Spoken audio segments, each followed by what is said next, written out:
Hello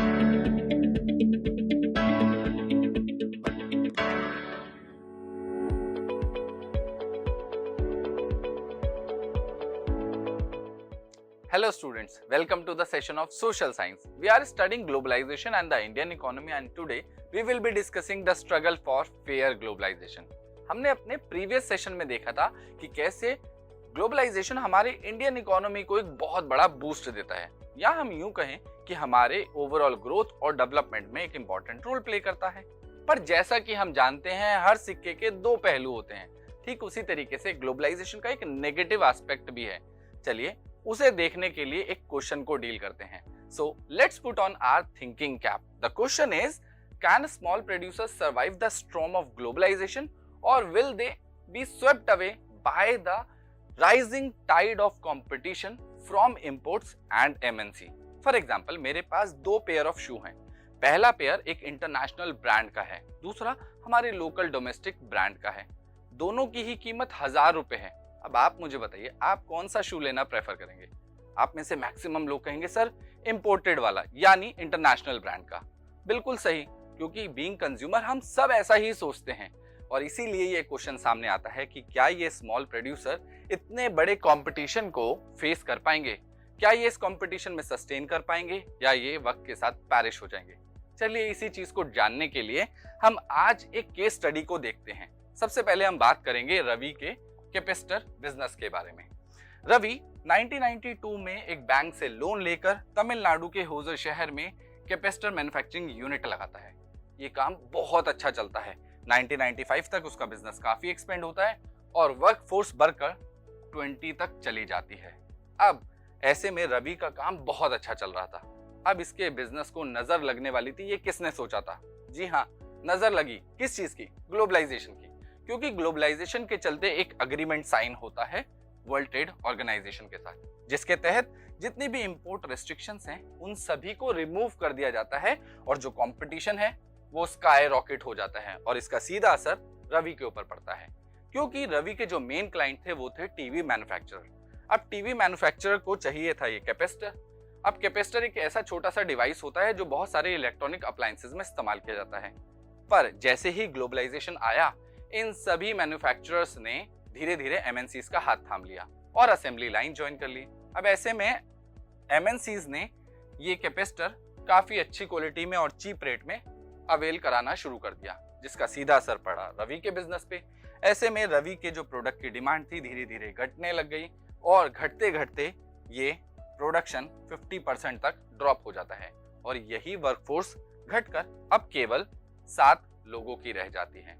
और ठीक इसी तरीके से जो रवि के फ्रेंड थे इसी फील्ड में काम कर रहे थे, फिर चाहे वो हैदराबाद हो या चेन्नई, उन सभी को ये कंपटीशन देखना पड़ा और उसके चलते लॉसेस हुए और इवेंचुअली उनके भी बिजनेस बंद हो जाते हैं। खाली यही फील्ड नहीं थी या हम कहे यही इंडस्ट्री नहीं थी जो ग्लोबलाइजेशन के चलते बहुत ज्यादा इंपैक्ट हुई। इसके अलावा और भी बहुत सारी इंडस्ट्रीज थी, जैसे batteries, capacitor, plastic, toys, tyres, dairy products and vegetable oils.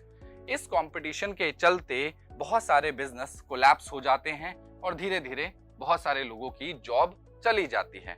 अगर हम सिर्फ जॉब की बात करें तो स्मॉल एंड मीडियम इंडस्ट्रीज में काम करने वाले लोगों की संख्या 11 करोड़ है, जो कि एग्रीकल्चर के बाद बहुत बड़ा सेक्टर आता है। अब आप कहेंगे कि सर ग्लोबलाइजेशन ने बहुत सारे लोगों को जॉब भी तो दी है। बिल्कुल ठीक बात है, पर जरा सोच के देखिए उन्होंने जॉब कैसी दी है। और यहीं पर सवाल आता है कि किस तरीके से ग्लोबलाइजेशन ने कहीं ना कहीं एम्प्लॉयमेंट कंडीशंस को भी बहुत ज्यादा बदल दिया है और इसीलिए हमें देखने को मिलती हैं अनसर्टेन एम्प्लॉयमेंट कंडीशंस। कैसे? जैसे ही ग्लोबलाइजेशन का इंपैक्ट आता है तो सभी लोगों को, जनरली अगर हम एमएनसीज की बात करें, उन्हें चाहिए फ्लेक्सिबल एम्प्लॉयमेंट, यानी एम्प्लॉयर जब चाहे अपनी मर्जी के हिसाब से एम्प्लॉयज को रखेगा और जब उसका काम खत्म हो जाएगा तब वो उन्हें काम से निकाल देगा। इसी के चलते हम देखते हैं जॉब सिक्योरिटी बहुत ज्यादा रिड्यूस हो जाती है और पर्टिकुलरली एक्सपोर्ट ड्रिवन इंडस्ट्रीज में। अब बात करते हैं इंडिया की एक बहुत पुरानी इंडस्ट्री के बारे में, जो है गारमेंट इंडस्ट्री। अगर हम एमएनसी की बात करें, फिर चाहे वो यूएस बेस्ड हो या यूरोप बेस्ड हो, अब वो सभी के सभी दुनिया भर में तलाश शुरू करती हैं चीपेस्ट गुड की, यानी जहां से उनका कॉस्ट ऑफ प्रोडक्शन रिड्यूस हो जाए और प्रॉफिट मैक्सिमाइज हो जाए। अब ऐसे में जो इंडियन एक्सपोर्टर हैं उन्हें चाहिए कि किसी भी तरीके से ये जो बल्क ऑर्डर है वो उन्हें मिल जाए। अब ये जो एक्सपोर्टर्स हैं ये कॉस्ट कटिंग कहाँ करें, क्योंकि रॉ मटेरियल में कॉस्ट कटिंग हो नहीं सकती, तो कॉस्ट कटिंग की गुंजाइश कहाँ है, वो यहाँ पर छेड़खानी करते हैं लेबर एक्सपेंसेस के साथ। और इसी वजह से हमें एम्प्लॉयमेंट कंडीशंस या हम यूं कहें कि एम्प्लॉयमेंट पैटर्न में बहुत सारे चेंजेस नजर आते हैं। जैसे सबसे पहला चेंज, परमानेंट वर्कर्स को हटाकर टेम्परेरी वर्कर्स को रखना। परमानेंट वर्कर को फिक्स सैलरी के साथ बहुत सारे बेनिफिट्स और अलाउंसेस देने होते हैं, जबकि टेम्परेरी वंस को कुछ भी देने की जरूरत ही नहीं होती, और इसीलिए टेम्परेरी वर्कर्स की डिमांड ज्यादा हो गई है। साथ ही साथ लॉन्ग वर्किंग आवर्स, और कभी कभी तो पीक सीजन की बात करें तो नाइट शिफ्ट में भी काम कराया जाता है। ऐसे में अगर आप बोलें कि सर वर्कर्स काम करते ही क्यों हैं, वर्कर्स काम के लिए मना नहीं कर सकते, क्योंकि अगर वो एम्प्लॉयर को मना कर देंगे तो नेक्स्ट टाइम जब भी जरूरत होगी एम्प्लॉयर उन्हें काम पे नहीं रखेगा।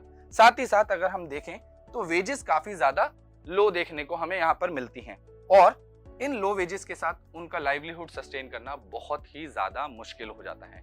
और ठीक ऐसा ही केस हमारे सामने आता है सुशीला के रूप में। सुशीला जो कि 35 ईयर ओल्ड हैं और दिल्ली में गारमेंट एक्सपोर्ट इंडस्ट्री में काम करती हैं। ये यहाँ पर एक परमानेंट वर्कर हैं, जिसकी वजह से इन्हें सैलरी के अलावा हेल्थ इंश्योरेंस, प्रोविडेंट फंड और ओवरटाइम पे भी मिलती है। पर इस ग्लोबलाइजेशन की नजर इन्हें भी लग गई। कैसे? ग्लोबलाइजेशन के चलते इनकी फैक्ट्री को बहुत ज्यादा लॉस उठाना पड़ा और इवेंचुअली इनकी जॉब चली जाती है।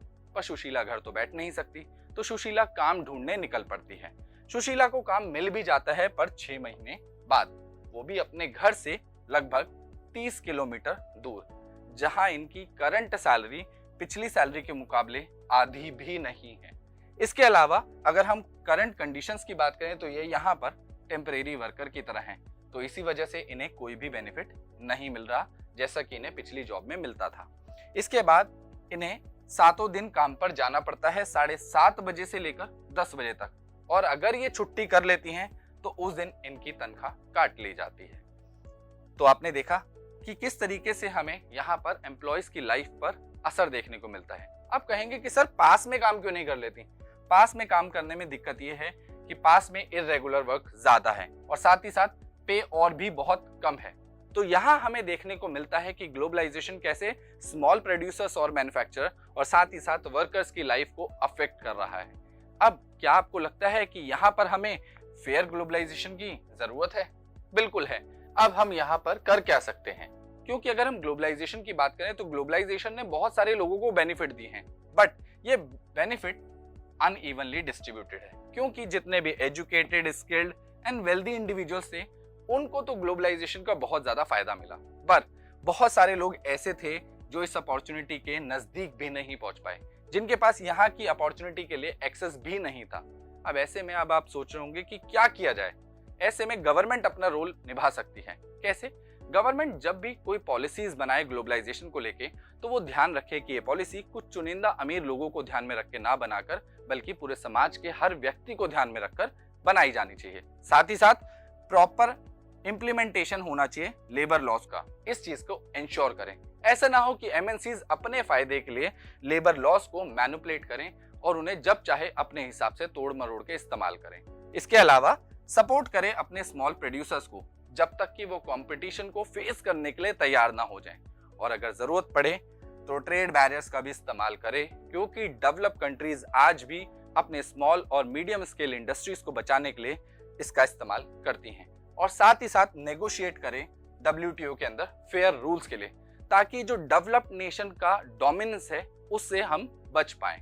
इसके अलावा हम अपने लेवल पे क्या कर सकते हैं? हम अपने लेवल पे बना सकते हैं बहुत सारी ऑर्गेनाइजेशन जो जरूरत पड़ने पे प्रेशर ग्रुप का काम करेंगी। कैसे? जब भी कोई चीज गलत होती है ग्लोबलाइजेशन से रिलेटेड, आप देखेंगे कि मैसिव लेवल पे रैलीज, कैंपेन्स शुरू हो जाते हैं influencing the trade and investment policies, जो कहीं ना कहीं एक प्रेशर ग्रुप की तरह काम करता है और असर डालता है सरकार के ऊपर भी। इसके अलावा ये हमें दिखाता है the power of collective actions, जो कि बहुत ज्यादा जरूरी होता है। तो देखा आपने कि किस तरीके से ग्लोबलाइजेशन के पॉजिटिव और नेगेटिव दोनों ही साइड हमारे सामने आए। अब आपके सामने एक क्वेश्चन है। मान लीजिए आप एक ऐसी सिचुएशन में हैं जहां पर दो लोग आर्ग्यूमेंट कर रहे हैं। कैसे? पहला कह रहा है कि जो ग्लोबलाइजेशन है वो हमारी कंट्री के डेवलपमेंट को नुकसान पहुंचा रहा है, जबकि दूसरा कह रहा है कि नहीं नहीं भैया ऐसा बिल्कुल नहीं है, ग्लोबलाइजेशन इंडिया के डेवलपमेंट में बहुत ज्यादा हेल्पफुल है। तो आप मुझे बताइए, आप इन दोनों में से किसका साथ देंगे? आपको अपनी कॉपी में दोनों ही पक्षों के लिए नोट्स बनाने हैं with the help of example. मैं मिलता हूं किसी और ऐसे ही इंफॉर्मेटिव सेशन में। Till then keep learning and keep smiling.